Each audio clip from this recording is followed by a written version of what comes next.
I dug a approximately 5,000 liter pond out back about 10 years ago. Now I want to enlarge it so that I can stock it with tilapia.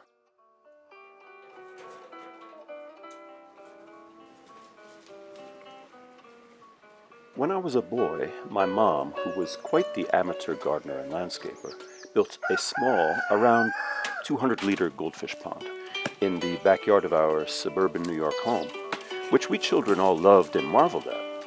And I guess it left a lasting impression on me because I've always felt that it's essential to have a water feature of some sort, no matter how small, in one's garden, particularly as they invite a whole host of habitat diversity.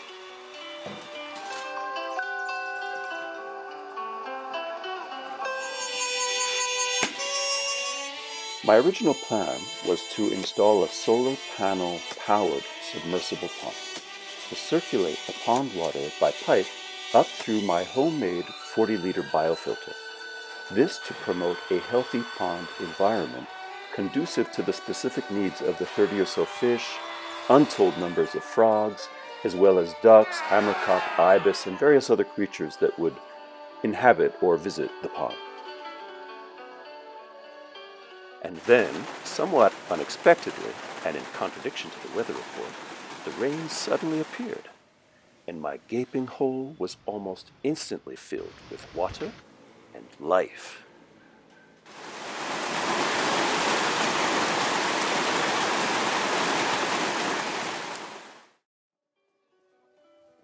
Okay, so with the unanticipated rains, the game has changed. I'll no longer be able to install the pump as planned. But that's quite okay, because it forces me to rethink things outside the box. How, without an electrical pump, will I be able to transmit the pond's dirty water up 1 meter to the biofilter so that it can return back into the pond clean and healthy? And then I had a eureka moment.